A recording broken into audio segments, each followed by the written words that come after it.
우리 하나님 말씀 보시겠습니다. 우리 하나님 말씀 출애굽기 21장 12절 말씀입니다. 우리 하나님 말씀 구약성경 출애굽기 21장 12절 말씀입니다.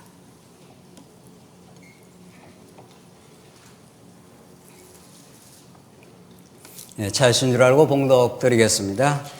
구약성경 출애굽기 21장 12절입니다. 사람을 쳐 죽인 자는 반드시 죽일 것이나 만일 사람이 고의적으로 한 것이 아니라 나 하나님이 사람을 그의 손에 넘긴 것이면 내가 그를 위하여 한 곳을 정하리니 그 사람이 그리로 도망할 것이며 사람이 그의 이웃을 고의로 죽였으면 너는 그를 내 제단에서라도 잡아내려 죽일지니라. 자기 아버지나 어머니를 치는 자는 반드시 죽일지니라. 사람을 납치한 자가 그 사람을 팔았든지 자기 수하에 두었든지 그를 반드시 죽일지니라. 자기의 아버지나 어머니를 저주하는 자는 반드시 죽일지니라. 17절까지 우선 봉독 드렸습니다. 우리가 살펴가는 오늘 출애굽기의 율례, 옛날 성경에는 율례, 지금 새로운 번역에는 법규라고 되어 있는 이 법규의 말씀을 우리가 읽어 나가 놓으라면은 이 전후 맥락과 이 말씀을 포함한 신약산 언약 전체의 복음적 의미를 깨닫지 못하면 참으로 이 말씀이 난해하게 보입니다. 이러 하면은 죽여라, 저러 하면은 다 죽이라, 이런 뜻입니다. 이 말씀을 통해서 우리가 어떤 정말 위대하신 하나님의 손길, 그의 끝없는 사랑, 우리가 동행하고 계시는 그 하나님을 배울 수 있을까 참으로 난감하기도 합니다. 이러저러 하면은 죽이라는 이야기로 계속 점철이 되고 21장 후반부에 가면 이러이러한 손해를 끼치게 되면은 이렇게 보상을 하라, 배상을 하라, 이런 말씀이 21장, 22장 계속해서 반복됩니다. 이 말씀의 진의를, 이 말씀 속에 담겨있는 그 깊고 오묘한 복음의 진리를 깨닫기 위해서는 이 본문 앞뒤의 맥락을 우리가 이해를 하는 것이 너무도 필요합니다. 오늘 이 법규, 그 앞에 나오는 십계명, 이런 그 구약의 그 총칭에서 율법은 그냥 주어진 것이, 하늘에서 이렇게 뚝 떨어진 것이 아닙니다. 그것은 하나님께서 아브라함과 맺은 언약을 하나님께서 이루는 과정에서 어떤 역사적 배경과 그 맥락 속에서 이스라엘 백성들에게 주어진 거죠. 이게 굉장히 중요합니다. 여러분과 저에게 직접 주신 말씀이 아닙니다. 여러분과 저에게 직접 주신 말씀이라면은 이걸 어떻게 행하냐고요. 이러이러하면 죽이라는 거예요. 소를 잘못 인도하면은 소도 죽이고 소의 임자도 죽이라, 이렇게 되어 있습니다. 그게 우리한테 직접 바로 이렇게 적용될 말씀은 아닌 거죠. 이것이 무언가를 설명하고 있고, 이것이 장차 오실 우리 복되고 복되신 예수 그리스도, 그의 복의 근원이 되신 예수 그리스도를 지금 설명하는 모형이고 그림자인 거죠. 그래서 오늘 본문 말씀은 하나님께서 구약의 아담 타락 이후 모두 범죄했던 이스라엘 백성에게 아브라함에게 찾아가셔서 복을 허락하신 겁니다. 내가 큰 민족, 큰 나라를 이루어 주겠다, 이렇게 하신 하나님께서 그들을 애굽에 400년 종살이를 시킨 거죠. 400년 종살이라는 것은 이거 끔찍한 내용입니다. 우리는 그냥 성경에서 400년 종살이를 했다니까 했는가 보다 이렇게 지나갈 수 있지만, 400년 종살이라는 건 이건 인간 취급을 받지 못했던 긴 세월, 말할 수 없는 극심한 종살이, 노예 생활, 이런 뜻입니다. 거기에서 하나님께서 하나님이 그들을 신음하게 하도록 놔두었다가 그 신음 소리를 들으시고 아브라함 언약을 기억해서 건져내신 거죠. 이것이 출애굽이라고 하는 이스라엘 역사에서 분기점이 되는 출애굽의 역사 이후에 광야로 인도하시고 하나님께서 그 백성들에게 시내산 언약, 율법을 주시는 거죠. 왜 이런 지금 율법이 필요하냐는 게, 지금 이스라엘 역사를 좀 설명하고 있습니다.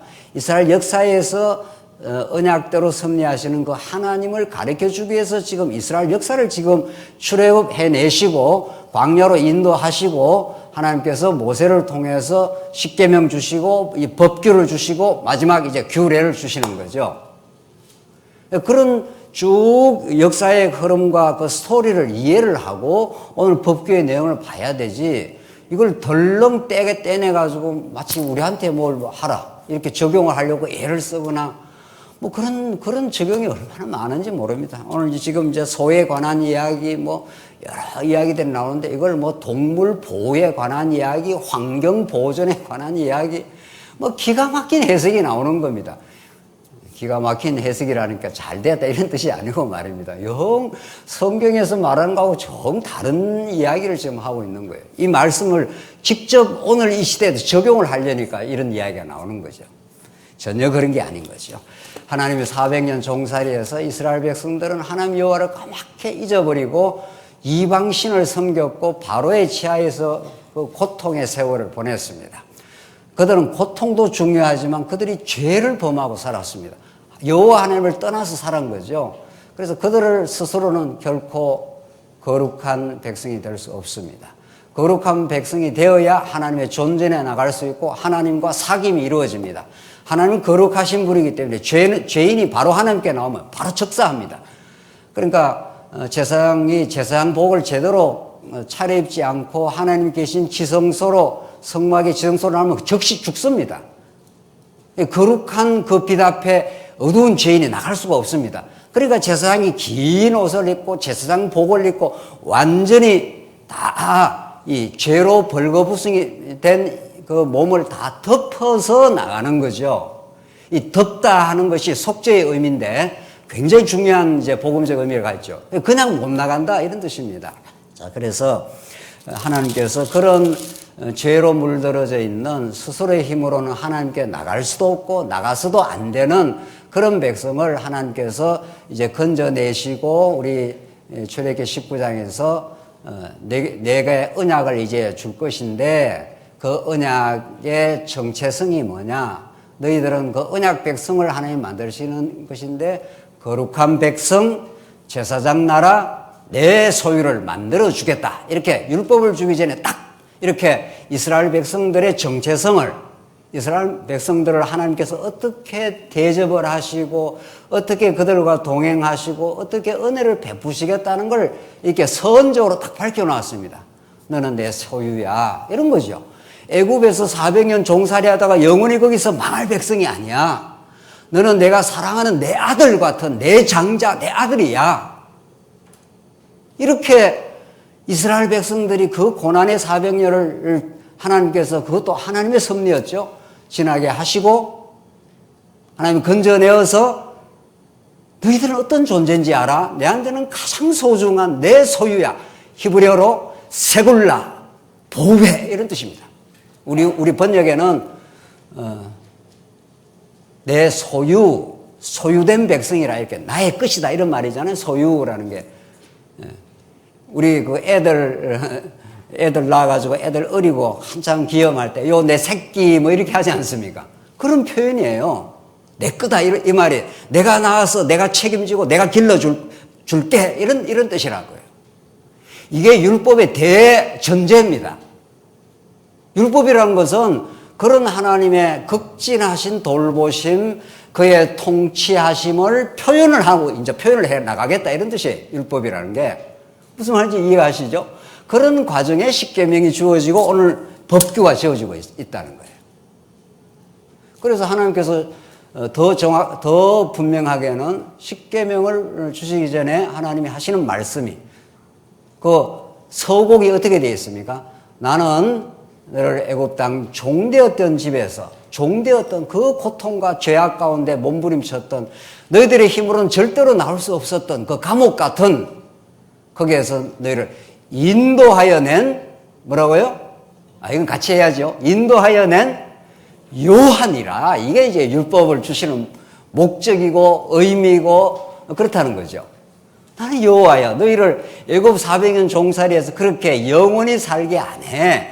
그것은 나의 교육적 의도가 있었어. 내 사랑을 깨닫게 하기 위해서 그랬을 뿐이야. 이런 거죠.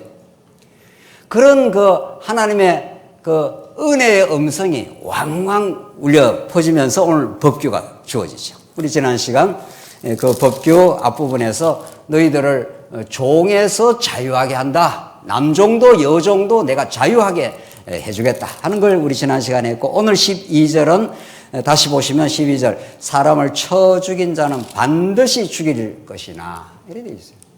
그래서 계속 오늘 요 본문 12절로부터 17절은 죽이라 죽이라 죽이라 이런 거예요.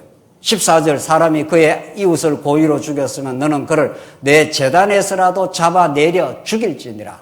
뭐 계속 죽이라는 거예요. 자, 요걸 우리가 질문을 가지고 이제 그 다음 본문을 읽어가십시다. 이게 죽이라는 말을 왜 하나님께서 이스라엘 백성에 하셨느냐는 거예요. 그렇죠?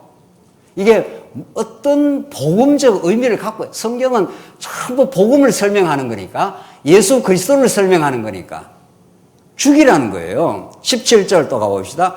자기의 아버지나 어머니를 저주하는 자는 반드시 죽일지니라.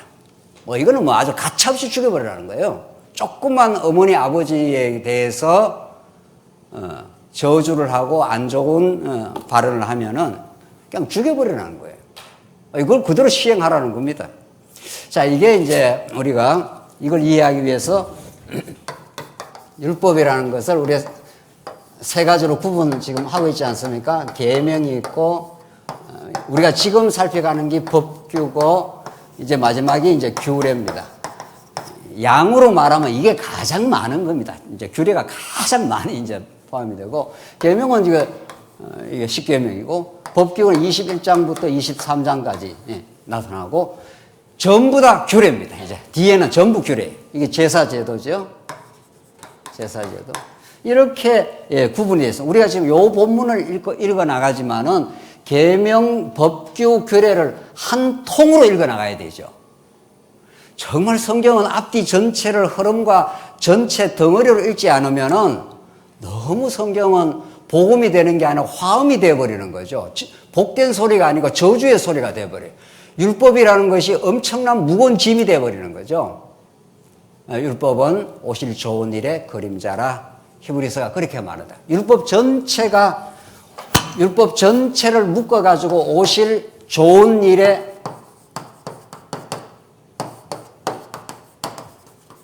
좋은 일, 이 복된 일, 이 좋은 복음을, 신약의 좋은 복음을 설명하기 위해서 율법은 이런 그림자적인, 모형적인 지금 법규를 지금 주고 있다. 지금 그런 뜻이죠. 자, 그래서 죽이라는 거예요.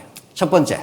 두 번째, 18절 가봅시다. 사람이 서로 싸우다가 하나가 돌이나 주먹으로 그의 상대방을 쳤으나 그가 죽지 않고 자리에 누웠다가 지팡이를 짚고 일어나 그러면 그를 친 자가 형벌을 면하되 그의 손해를 뭐라고 그랬습니까? 배상하고 이렇게 돼 있죠. 배상하고 그가 완치되게 할 것이니라. 사람이 매로 그 남종이나 여종을 쳐서 당장에 죽으면 형벌을 멸하거니와 그가 하루나 이틀을 연명하면 형벌을 멸하니 그는 상전의 재산이라. 그 사람이 그 당시에는 상전의 재산이라는 거예요. 그 재산에 어떤 침해가 오면 반드시 배상해야 된다. 지금 그 말을 하고 있어요. 지금 다 같은 이야기예요. 쭉 읽어나가면 됩니다. 22절. 사람이 서로 싸우다가 임신한 여인을 쳐서 낙태하였으나 그 다른 해가 없으면 그 남편의 청구대로 반드시 벌금을 내야 돼. 벌금이라는 게 뭡니까? 배상하는 거죠. 뭐 잘못을 했기 때문에 그 대가로 벌금을 치르라는 거죠. 네네. 재판장의 판결을 따라 낼 것이나. 그러나 다른 해가 있으면 갚되 생명은 생명으로, 눈은 눈으로, 이는 이로, 손은 손으로, 발은 발로, 된 것은 된 것으로, 상하게 한 것은 상함으로, 때린 것은 때림으로 뭐라고 그랬습니까? 갚을지는. 한 그대로 갚으라는 거예요. 자, 이쯤 이제 읽으면 우리 성도님들은 그동안 성경을 쭉 공부해오고 이제 구약을 하면서 우리 신약으로 예수 그리스도로 가고 이런 원리를 이렇게 공부를 해오고 이 정도 읽어 나가면은 벌써 이렇게 뭐가 떠오르지요. 안 떠오릅니까? 떠오르라 믿는데 그야말로 이는 이로 눈은 눈으로 상한 것은 상한 것으로 된 것은 된 것으로 행한 그대로 갚으라는 거예요. 행한 그대로 배상을 해야 된다는 거예요. 자, 이쯤 읽으면 이제 그다음 쭉 말씀을 이제 공부하시는 우리 성도님들은 하하 이거야말로 정말 복음 덩어리구나. 이런 느낌이 온다는 거예요. 이게 이제 함무라비 법전이라는 게 있습니다. 이 정도는 우리가 알 필요가 있죠. 함무라비 법전이 있고 이제 모세율법이 있습니다.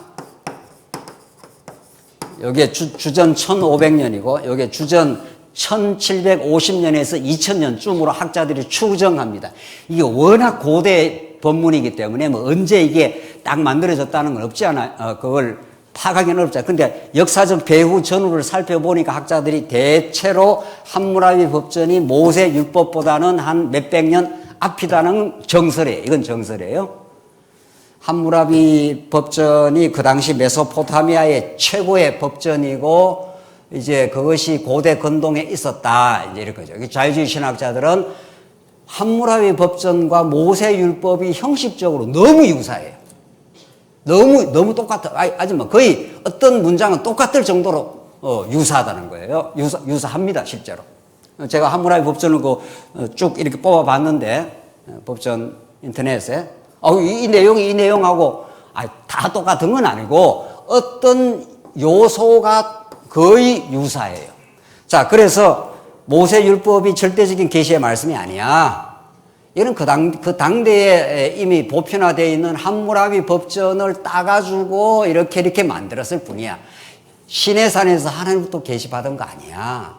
이렇게 자유주의 신학자들이 이야기를 해버리는 거죠. 왜냐하면 오늘 본문이 그렇습니다. 눈은 눈으로, 이는 이로, 손은 손으로, 발은 바로. 여기 그대로 함무라비 법전에 들어있어요. 이거를 동해보복법이라 그럽니다. 학문적으로. 똑같은 어떤 해를 입히면 똑같이 갚아주라는 거예요. 요게 정의의 법이죠. 그렇죠? 우리가 이제 세상적으로 말하면 어떤 잘못한 사람은 잘못한 그대로 갚아주라는 거예요. 그래서 함무라비 법전에 여기 그대로 있단 말이에요. 이 전체 맥락이 있는 게 아니고, 전체 흐름이 있는 게 아니고, 요런 내용이 여기에 이제 들어있는 거죠. 그러면 함무라비 법전과 모세 법전의 근본 진의, 그 정신, 그 목적이 똑같으냐? 완전 다릅니다. 완전히 달라요. 이게 정말 달라도 조금 다른 게 아니에요. 함무라비 법전은 그야말로 세속적 의미의 정의를 표현했죠. 정의라는 거는 요즘에 공정이라든가 정의가 우리 한국 사회에 큰 지금 사회적 이슈가 되지 않습니까? 그 공정과 정의가 얼마나 시대를 따라서 바뀌는지 모릅니다. 얼마나. 절대로 우리 예수 믿는 사람은 이 절대적인 진리의 말씀을 듣는 사람은 세상에서 뭐 정의 그러면 그 어떤 맥락에서 하는 이야기지. 조금 세월이 가면 또 바뀌지. 이렇게 보면 틀림없어요. 오늘 성경이 말하는 오늘 눈은 눈으로 이는 이로 함무라비 법전은 요 가혹한 정의의 법만 있습니다. 그대로 사람 죽이면 죽이라는 거예요. 이를 해쳤으면 이를 갚아주라는 거예요. 이 동해보복법이 우리에게 무엇을 의미하는가 조금 더 읽고 설명하죠. 26절 사람이 그 남종의 눈이나 여종의 눈을 쳐서 상하면 그 눈에 대한 보상으로 그를 놓아줄 것이며 그 남종의 이나 여종의 이를 쳐서 빠뜨리면 그 이에 대한 보상으로 그를 놓아줄지니라. 전부 보상법이에요. 이렇게 잘못했으면 그에 대한 대가를 지불하거나 보상을 하거나 전부 그 말이에요. 자, 성도님들 이제 쭉 읽어 나가겠습니다. 이걸 우리가 자세하게 이게 무슨 의미냐. 이게 그렇게 성경을 볼 일이 아닌 거죠. 이 지금 진짜 모세를 통해서 하나님께서 무엇을 하나 가르쳐 주기 위해서 사람을 죽이면 죽여라. 뭐 이렇게 해를 끼치면 보상을 해라. 이는 눈으로, 이는 이로, 눈은 눈으로 갚아라. 이런 이야기를 계속 지금 하고 있잖아요. 이게 반복된 그 내용 말이죠. 이걸 통해서 하나님이 무언가 하나를 우리에게 설명하고자 하는 진의가 뭐냐고요. 그렇죠? 그걸 찾아가면 돼요. 28절 소가 남자나 여자를 받아서 죽이면 그 소는 반드시 돌로 쳐서 죽일 거죠. 또 나오잖아요. 자, 그러니까 계속 나오는 지금 이 법궤의 내용은 전부 모법인 계명에 근거해서 나가는 거죠. 그렇죠? 자, 그러니까 법규의 내용을 잘 읽어 나가면 계명의 본질이 뭐라는 걸 알 수가 있습니다. 계명은 뭡니까? 하나님을 사랑하고 또 10계명 그 뒷부분에 가면 살인하지 말라 있지 않습니까? 근데 살인을 하면 죽이라는 거예요. 부모를 공경하라 했는데 부모를 공경하지 않으면 죽이라는 거예요. 또 22장으로 가면 도둑질 하지 말라 했는데 도둑질 하면 또 배상을 하라는 거예요. 그러니까 법규는 전부 요 모법, 우리 쉽게 이야기하면 헌법이 있잖아요. 헌법에 준해 가지고 우리 훈령이 나오고 뭐 개별법이 나온다지 않습니까? 똑같습니다. 거의 형식은 똑같아요. 그러니까 십계명에 의해서 살인하지 말라 했는데 이스라엘 백성들이 살인을 하게 돼 있습니다. 그러면 죽이라는 거예요. 그러니까 율법이라는 것은 율법 중에 계명이라는 것은 나중에 보면 이스라엘 백성이 하나도 못 지키는 법이에요. 그래서 못 지키기 때문에 다 죽어야 될 법이에요. 그래서 사도 바울이 고린도 후서 3장에서 이 의문의 법은 죽게 하는 법이요. 이렇게 되어 있어요. 의문의 법. 이 돌에 쓰인 이 법이 등장을 하면, 십계명이 등장하면 우리를 죽게 하는 법이라는 거예요. 그러니까 지금 다 죽이라는 거 아니겠어요? 그리고 잘못하면 배상을 하라는 거죠. 30절 가보십시오. 만일 그에게 속죄금을 부과하면 무릇 그 명령한 것을 생명의 대가로 낼 것이요 아들을 받든지 딸을 받든지 이 법규대로 그 임자에게 행할 것이며 소가 그 남종이나 여종을 받으면 소 임자에게 은 30세겔을 그의 상전에게 줄 것이요 소는 돌로 쳐서 죽일지니라. 자, 30절에 나오는 대로 만일 그에게 속죄금을 부과하면 만일 그 명령한 것을 생명의 대가로 낼 것이요. 이렇게 되어 있잖아요. 그래서 뭘 잘못해서 소를 어떻게 죽이거나 잘못하게 되면은 속죄금을 부과하고 생명의 대가를 내라는 거예요. 그 죽인 그 대가 지불을 해야 된다는 거예요, 지금. 이걸 배상법이라고 합니다. 자, 그러니까 우리 오늘 법규는 사형법, 죽임법 플러스 이 배상법입니다. 요 두 가지의 핵심 아이디어로 21장, 22장이 계속 전개가 되고 있습니다. 배상이라는 게 히브리어로 샬람 이런 뜻입니다. 뭐 그 히브리어 다 여러분 알 필요도 없지만은 샬람인데 샬람이란 말은 어디서 많이 들어본 이야기 아닙니까? 예? 샬롬하고 어원이 똑같습니다. 샬롬이라는 건 화목, 평화. 히브리 사람들이 샬롬이라고 인사를 하지 않습니까? 그러니까 평화가 있을지어다 이런 말이라고 하죠.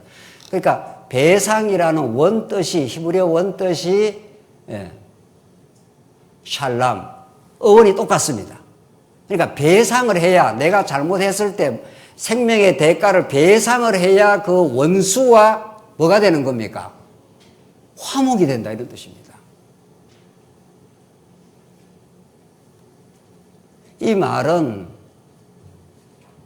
우리가 다 하나님 앞에 범죄했던 인생이죠. 따먹지 말라 한 그 선악과 법을 어기고 우리가 하나님을 거부했습니다. 따먹어버렸습니다. 하나님의 뜻을 거부하면 하나님과 원수가 되죠. 그래서 모든 인생이 아담이 그걸 따먹고 하나님이 두려워가지고 숲을 뒤로 숨었습니다. 하나님 앞에 나오질 못하는 거예요. 왜? 잘못했으니까. 그리고 하나님과 원수가 되어버렸으니까. 모든 인생의 딜레마와 고난의 핵심은 하나님과의 분리 현상입니다. 여러분과 제가 예수 믿고 오늘 이 자리에 나오시고 함께 우리가 말씀을 깨닫는 건 하나님과의 분리된 원수된 이 현상에서부터 다시 회복되는 겁니다. 이게 헬라어로도 평화라는 에이레네 하는 것이 다시 결합한다 이런 뜻입니다. 하나님과 분리되어 있는 우리 인생이 화목 제물을 하나 드리면 배상의 제물을 드리게 되면은 그 잘못된 것이 다 갚아져서 하나님과 원수되고 분리되어 있던 우리의 처량하고 가엾은 인생, 탕자 이런 거죠. 탕자가 아버지 집에 있을 때 얼마나 풍요하고 마음껏 먹고 마음껏 쉴 수 있고 부족함이 없는 것이 아버지 집입니다. 근데 탕자가 착각을 한 거죠. 아, 내가 아버지로부터 독립을 하면 내가 행복하겠구나. 이렇게 해서 아버지로부터 재산을 타내지 않습니까? 그 타낸 재산이 얼마나 가겠냐고요. 그렇죠? 탄핵에서 나가자마자 서서히 재산이 고갈되기 시작합니다. 점점 재산이 고갈되는 거죠. 하나님으로부터 떠나가면 어떤 일을 해도 창기하고 놀아나고 아무리 행복하고 아무리 좋은 것 같아도 그것이 아버지로부터 떠났기 때문에 하나님으로부터 떠나면은 이 땅에 어떤 좋은 것을 다 누리고 가져도 영혼이 채울 수가 없다. 이런 뜻이죠. 그래서 하나님으로부터 떠난 인생이 하나님과 다시 결합하는 것, 이걸 로마서가 화목제물이라 그래요. 여기 샬람이에요. 배상법. 배상이라는 게, 이게 샬람이라는 게 샬롬을 만드는 거예요. 배상할 수 있는 그 속죄 대가를 지불하면은 그 원수가 괜찮은 거죠. 우리가 어떤 사람을 쳤다 칩시다. 그러면 그 사람 엄청 화를 내겠죠. 그럼 반드시 다시 갚으려고 그러지 않겠어요. 내가 어떤 사람을, 멀쩡한 사람을 굉장히 해를 끼치면 그 사람도 내게 해를 끼치려고 하죠. 그러면 내가 해를 끼치고 나면 그 사람하고 화목이 안 되죠. 그래서 우리가 어떤 인간관계에서도 내가 뭘 잘못하면은 어떻게 해야 됩니까? 정상적인 인간관계라면 내가 그 사람이 잘못하면은 찾아가서 아이고 내가 그때는 참 그러려고 하지 않았는데 잘못했네요. 이렇게 사과를 하면 어떻게 되죠? 관계가 회복되지 않습니까? 인간관계가 문제가 아니라 이건 하나님과 우리 인생의 관계가 하나님을 떠난 것을 우리는 죄라 그런단 말이죠. 그래서 하나님을 이미 이스라엘 백성들의 애굽 400년 종살이에서 다 하나님 떠난 백성들입니다. 떠난 백성들을 지금 광야로 데리고 와서 율법을 딱 갖다 대면 다 죽습니다. 다 하나님과 원수된 거죠. 하나님 안 섬깁니다. 그러니까 송아지 잡아놓고 이 송아지가 우리를 애굽에서 인도해낸 신이라 이렇게 이방신을 섬기고 있는 거죠. 이스라엘 백성들의 존재가 그렇습니다. 그러니까 하나님 다 죽여야 되는 겁니다. 사실은. 그러니 죽이라는 거죠.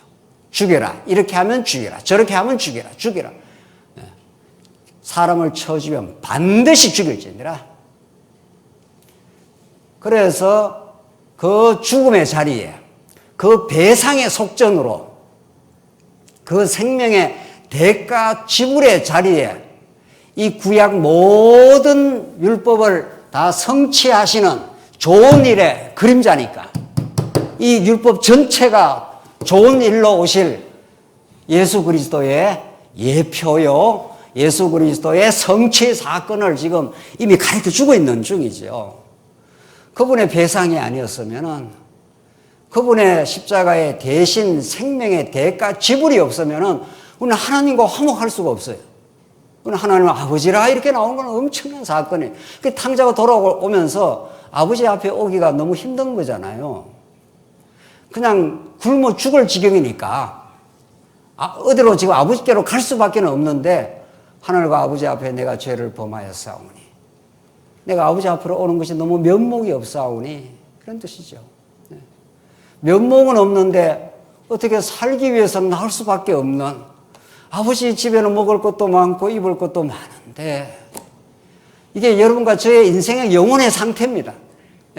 이 땅에서 하나님 떠나서 우리가 어떤 행복을 찾아보려고 잘 먹고 잘 살아보려고 애쓰고 수고하고 건강 챙기고 재산 유지하고 해도 그곳에 행복이 없는 거예요. 그래서 그게 탕자가 독립해 나간 거예요. 지금 오늘 하나님이 말씀하시는 건 생명의 대가로 낼 것이요. 31절. 아들을 받든지 딸을 받든지 이 법규대로 그 임자에게 행할 것이며 소가 반일 남종이나 여종을 받으면 소임자가 은 30세겔로 그 상전에게 줄 것이요. 다 대가 지불하라는 거죠. 33절 넘어가겠습니다. 사람이 구덩이를 열어두거나 구덩이를 파고 덮지 아니하므로 소나 나귀가 거기에 빠지면 이제 가축에 피해를 입히면 이런 말이죠. 34절. 그 구덩이 주인이 잘 보상하여 짐승의 임자에게 돈을 줄 것이요. 죽은 것은 그가 차지할 거예요. 잘 보상하여 이게 히브리어로 샬람입니다. 배상해 주라는 거예요. 가축을 피해를 줘도. 자, 그러니까 지금 여러분들 지금 오늘 이 법규는 이스라엘 백성들의 생활상입니다. 그 당시는 가축, 소라든가는 그거는 뭐 생명이나 마찬가지예요. 그 시대 사람들에게는 우리로 말하면 뭐 재산, 전체 재산이나 마찬가지인 거죠. 그 소에다가 해를 끼치면 반드시 갚아라는 거예요. 그 이스라엘 백성들의 생활상의 여러 일들, 그 생활의 질서를 지켜서 하나님께서 이제 그 나라를, 하나님이 통치하는 나라를 건사하는 질서의 방법이긴 한데, 그 시대로 봐서는 잘못하면 반드시 잘못한 걸 갚아주라는 거예요. 그러니까 이런 것들이 이제 근본 이제 원형이 되는 겁니다. 이 세상의 법은 다 알고 보면은 하늘의 진리의 약간의 조각들이고 편린들입니다. 그러니까 세상 법도 잘못하면 어떻게 하라는 거예요? 우리 법정에 가면은 어떻게 하죠? 그 사람이 아주 심각한 살인을 했으면 교수형에 처하라는 거죠. 그런 게 동해보복법의 원리입니다. 중요한 건 함무라비 법은 정의의 법밖에 없어요. 함무라비 법원은 잘못하면 잘못한 대로 갚아라. 그대로. 이는 이로 눈은 눈으로. 이거밖에 없어요. 그러나 모세법은 이는 이로 눈은 눈으로라고는 법규가 있지만 계명에 근거한 법규대로는 다 죽습니다. 그러나 뭐가 있습니까?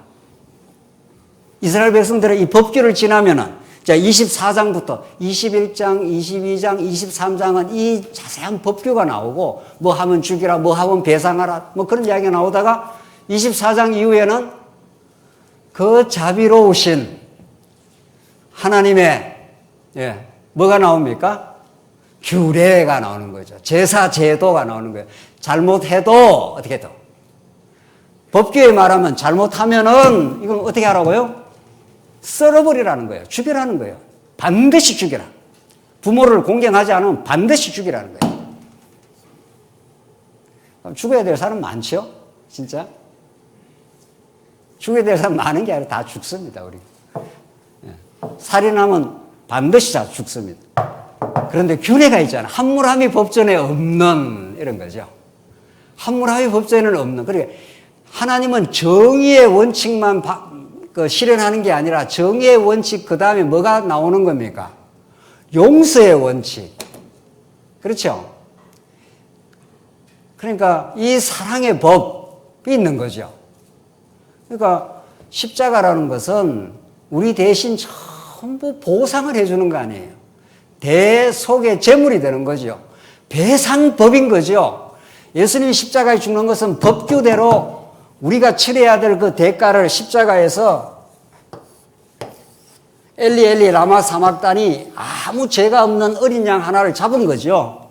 잡아서 십자가에 매다 하신 거죠. 그래서 갈기갈기 찢어 죽인 거죠. 예. 그 법규대로 다 죽어 마땅한 그 형태를 지고, 이 사형 형태를 지고 예수님이 온전히 배상해 주신 거죠. 그래서 다시는 우리가 더 갚을 일이 없는 거죠.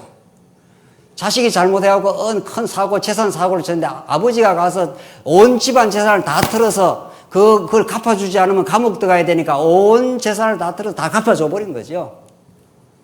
그래서 빚쟁이가 다시는 우리 자식한테 찾아오지 마. 내가 다 갚아줄 거니. 이런 말이죠. 이게 함무라비 법정과 너무도 다른 정의의 실현을 통해서 사랑을 실현하는 거죠. 그런 거죠. 그러니까 세상은 이 살벌한 정의의 법만 있는 거죠. 다 공정을 이야기해요. 다. 이전에 정권에서 잘못한 거 적폐로 청산해버려. 또 잘못하니까 다음에 또 어떤 후보가 나타나서 또 그 이전 정권을 잘못된 정권이라 공정을 또 들이대죠. 세상이 이래서 살벌한 겁니다. 그게 세상 나라의 통치인 거죠. 자, 하나님 나라 통치에 들어오면 어떻습니까? 하나님의 통치에 들어오면 허물하게 사랑하는 겁니까? 그렇지 않습니다. 하나님은 아주 정의도 살아계시고 사랑도 확고합니다. 더 중요한 거는 사랑이 정의를 덮어버리는 겁니다. 그래서 사랑은 허다한 죄를 어떻게 해요? 덮느니라. 하나님이 정의의 칼날을 갖다 대. 하나님 정의로우신 분입니다. 하나님은 정의롭고 공의하신 분이에요. 죽이면 죽이라는 거예요.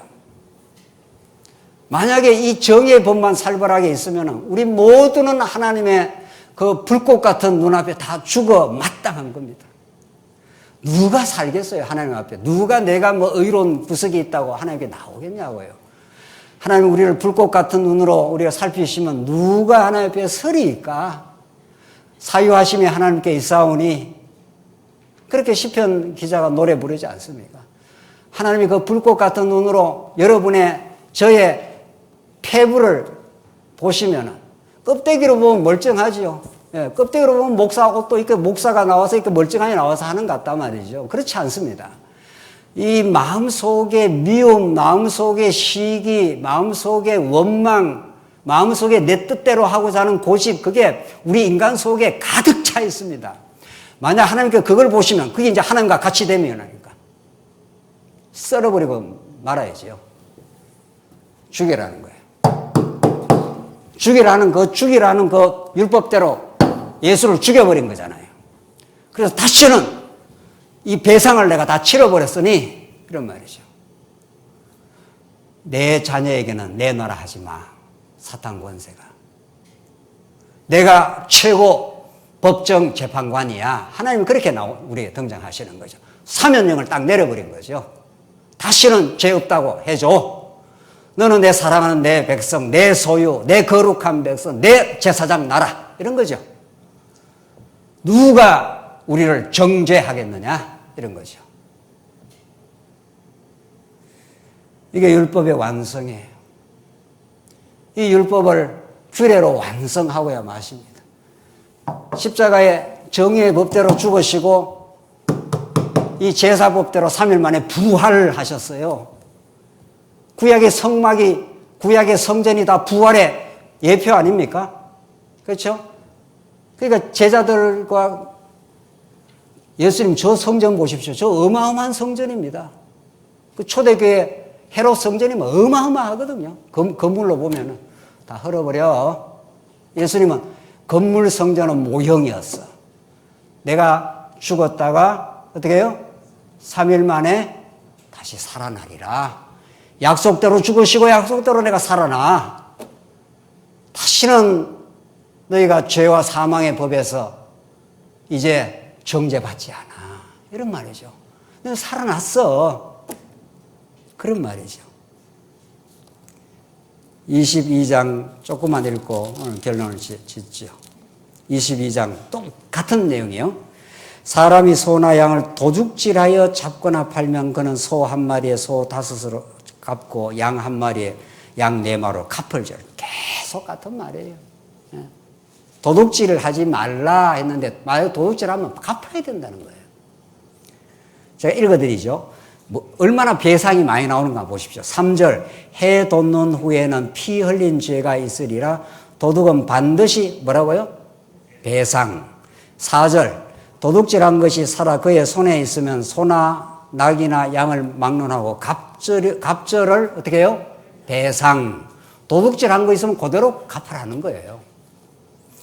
6절 불이 나서 가시나무에 댕겨 낯가리나 거두지 못한 곡식이나 밭을 태우면 불러온 자가 반드시 뭐라고요? 배상. 배상에다 빨간물 쳐놔야죠. 빨간줄. 7절 사람이 돈이나 물품을 이웃에 맡겨 지키게 하였다. 그 이웃집에서 도둑을 맞았는데 그 도둑이 잡히면 갑절을 어떻게 해요? 배상. 이렇게 반복적으로 계속 나옵니다. 성경에 계속 반복하는 건 너무너무 중요하니까 그런 거죠. 그렇죠? 우리 부모님들 자식 학교 갈 때마다 뭐라고 한다고요? 빨간불 나오면 어떻게 해요? 꼭 건너지 마. 부모는 지치지 않습니다. 부모는 그 사랑하는 자식이 그 말을 해주는데 아이고 뭐 한 1년 동안 말했으니까 오늘은 이야기 안 해줄란다. 이렇게 안 합니다. 이 사랑의 이 용광로, 이 지치지 않는 힘, 그 하나님의 끝없는 하나님의 확인, 또 확인 이런 거죠. 그게 여러분과 제 삶 속에 언제나 함께하고 있습니다.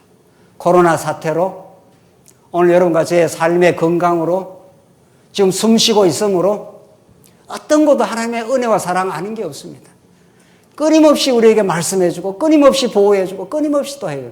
배상하라, 배상하라, 배상하라, 배상하라. 이게 지금 몇 번이에요, 도대체? 조금 더 지나갈 거예요. 11절. 똑같은 말이에요. 두 사람 사이에 맡은 자가 이웃의 것을 손대지 아니하였다고 여호와께 맹세할 것이요 그 임자는 그대로 믿을 것이요 그 사람은 배상하지 아니하려니와 만일 12절 자기에게서 도둑을 맞았으면 그 임자에게 어떻게 해요? 배상할 것이며 뭐 하여튼 도둑질하거나 뭐 해를 끼쳤거나 전부 배상을 하라는 거예요. 전부. 이제 결론입니다. 14절 만일 이웃에게 빌려온 것이 그 임자가 함께 있지 아니할 때에 상하거나 죽으면 반드시 어떻게 해요? 반드시 그냥 배상도 아니에요. 반드시 배상해야 된다는 거예요. 반드시. 이 법규는 반드시 죽이거나 반드시 배상해야 된다는 거예요. 죽이거나 배상해야 된다는 거예요. 누가 이 일을 하셨냐고요? 누가 도대체? 왜? 무엇을 우리에게 가르쳐 주시려고? 오늘 결론인데 이게. 사랑하는 성도님들. 이게 복음이에요. 복음은 예수 안에서 완전히 이루어졌습니다. 그리고 그 은혜와 사랑 속에 우리는 살고 있습니다. 그걸 우리가 깨닫지 못하면 가장 조부라운 인간의 사랑을 갈구하고 그 사랑이 채워지지 않으면 원망하고 이러고 우리가 삽니다. 네, 이러고. 그 사랑의 충만 속에 하나님께 두셨는데 그걸 우리가 깨닫지를 못하면은 이미 2000년 십자가 사건으로 그 무수한 죄값을 다 치러라. 죽여버려라. 죄값은 그대로 죽이는 거다. 그리고 너희들이 이런 잘못, 저런 도둑질, 이런 남에게 손해, 가축에게 손해를 입으면 다 배상을 다 해야 된다는 거예요. 이 무수한 배상법, 이 샬람이라고 하는 이 배상의 원칙대로 우리에게 대속의 제물이 되어 주셔서 온전한 배상을 치러줌으로 하나님과 우리가 원수가 되었다가 하나님과 화목이 이루어져라. 하나님과 결합이 일어나는 하나님과 하나가 되는 나는 너 안에 너희가 내 안에 있다. 예수님이 하신 말씀 아니에요. 예. 나는 포도나무에 너희는 가지니 나를 떠나가지 않으면 너희가 주렁주렁 아름다운 열매를 맺히게 될 것이라. 그 생명의 열매를 맺히게 될 것이라. 그래서 여러분과 저는 이제는 다시는 이런 구약적인 율법 아래에 있지 않습니다. 그렇잖아요. 이 율법을 온전히 성취해버린 예수 그리스도의 사랑의 통치 속에 들어와 있는 거죠. 그래서 율법이 우리를 이러나 저러나 하지 않아요. 그리스도의 사랑 속에 다른 말로 말하면 새 계명 속에 들어와 있습니다. 여기 이제 오늘 정말 우리가 깊이 깨달아야 될 부분인데 예수님이 이제 요한복음에서 새 계명을 주시는 맥락이 이렇습니다. 여기 있는 사람 중에 12제자 하나가 나를 배반하게 된다. 그 제자들이 수근수근 누굽니까? 그랬습니다. 내 떡 한 조각을 적셔 주는 자가 나를 배반하게 될 거야. 그 유다한테 그걸 줬습니다. 유다가 그 떡을 받아먹고 나가버렸습니다. 그 밤에 그 조각을 가지고 예수님 팔로 이제 나가는 장면입니다. 예수님 하시는 말씀입니다. 너희들 이제 내가 마지막으로 너희에게 말해주는데 새 계명을 너희에게 주노니 서로 사랑하라. 내가 너희를 사랑한 같이 너희도 서로 사랑하라. 너희가 서로 사랑하면 이로써 이 모든 사람이 너희가 내 제자인 줄 알리라. 그러니까 유다가 지금 배반하고 나가고 예수님이 주시는 말씀이 새 계명입니다. 요 새 계명을 앞뒤 맥락이 없이 똑 따로 떼내가지고 성도님들 서로 사랑하고 살아야 됩니다. 이렇게 강조를 한다고요, 또. 그리고 구약 율법도 우리가 전체 흐름과 진의를 깨닫지 못하고 이거 따로 떼내면 해석이 안 되지 않습니까? 새 계명도 마찬가지예요. 새 계명 따로 딱 떼내가지고 사랑하지 않으면 안 됩니다.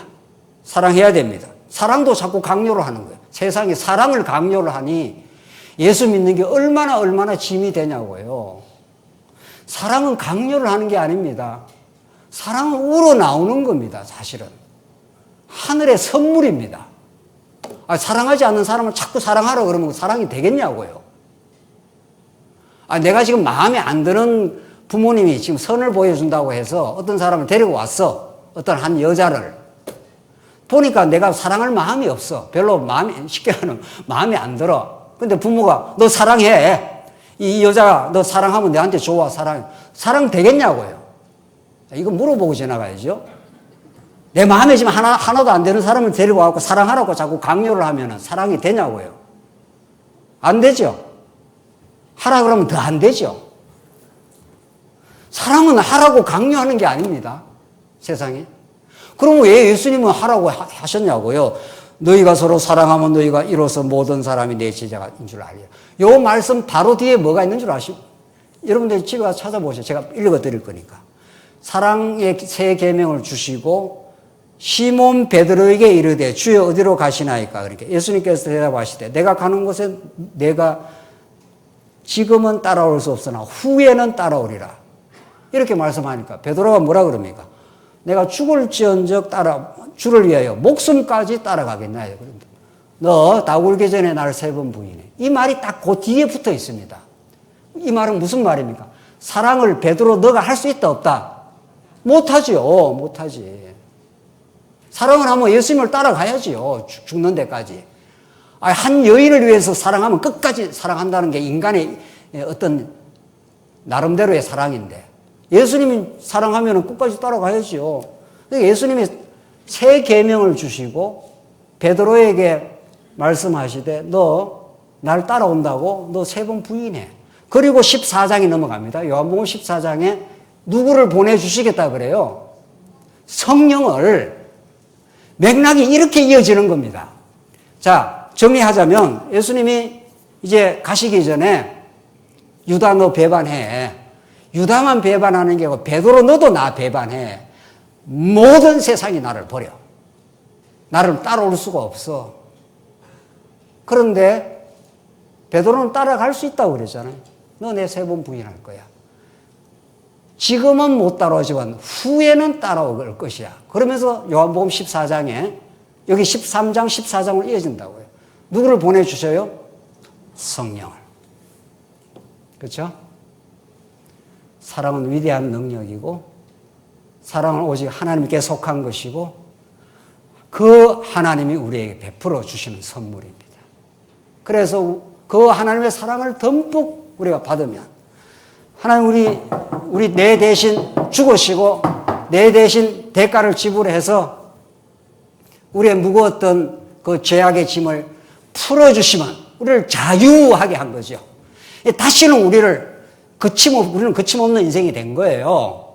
하나님 앞에서 우리가 하나님의 자녀가 되어버렸기 때문에 그 사랑의 종로로 하다 보면은 나도 모르게 우리 지체들을 사랑하게 되죠. 새 계명을 이루게 되죠. 서로 사랑하라는 게 내 힘으로 되는 게 아니고 우리에게 찾아오신 성령께서 그 사랑하는 마음을 주셔요. 이게 새 언약이잖아요. 내 마음을 바꾸어 주셔요. 그러니까 좀 내 마음에는 안 들어도 덮어 보이는 거죠. 사랑은 위대한 능력이고 사랑은 말로 하는 게 아닙니다. 도무지. I love you, I love you 서양 사람들 막 그런다고 사랑하는 겁니까? 더 가정이 더 많이 깨져요. 말로 되는 게 아니에요. 사랑은 위대한 능력이고 에너지입니다. 영원한 사랑의 에너지이신 그 하나님이 우리에게 베풀어 주시는 거예요. 그 사랑에 접촉이 되면은 그 사랑에 약간의 느낌을 가져도 우리는 우리 불편한 우리 이웃을 넉넉히 볼 수 있습니다. 사랑은 짐을 지는 능력입니다. 예수님이 우리의 무거운 짐을 다 지셨습니다. 그래서 그 짐을 지시고 그 골고다로 걸어가신 거죠. 그래서 우리에게는 다시는 짐이 안 지도록, 죄악의 짐을 안 지도록 해주신 거예요. 그래서 여러분과 제가 우리 서로 사랑하면, 우리 교회에 오면, 우리 다른 지체가 힘들어하고 어려워하면 내가 조금 더 짐을 지려는 게 사랑이에요. 이게 분명해졌습니까? 사랑은 말로 하는 게 아니에요, 정말. 사랑은 폼 잡는 것도 아니고, 눈물의 씨앗도 아니에요. 사랑은 다른 지체의 어려움을 내가 조금이라도 짐을 져주는 거예요. 그래서 연보도 하는 겁니다. 조금이라도 내가 짐을 지면 저쪽이 가벼워지니까. 이게 짐을 지려면 능력이 있어야 되잖아요. 내가 거뜬하게 짐을 지고 나가려면은 사랑은 불편한 걸 참는 능력이에요. 우리 가족들 다 마음에 들지 않아요. 절대로 우리 가족들, 자녀들, 부모님. 그래도 왜 삽니까? 사랑하니까. 사랑은 내치는 게 아닙니다. 내 마음에 안 든다고 내치면 누가 살아있겠냐고요. 사랑은 불편함을 수용하는 힘입니다. 이 위대하고 아름다운 힘이 예수 안에만 있습니다. 그 예수의 지체가 되면 우리 안에 그 능력이 주어지고 우리 불편한 교회 지체들과 더불어 살 수 있습니다. 그럴 수 있지. 그렇게 좀 어리석을 수도 있겠지. 나도 얼마나 어리석으니. 이 위대한 사랑의 새 계명이 성령의 감동으로 우리 안에 이루어지길 바랍니다. 기도하십시다. 자비하신 하나님 아버지 은혜를 감사합니다. 예수 밖에 없음을 하나님 보내주신 그리스도 안에서만 이 위대한 사랑의 능력이 있음을 우리가 믿고 살게 하시옵소서. 예수님 이름으로 기도하옵나이다. 아멘.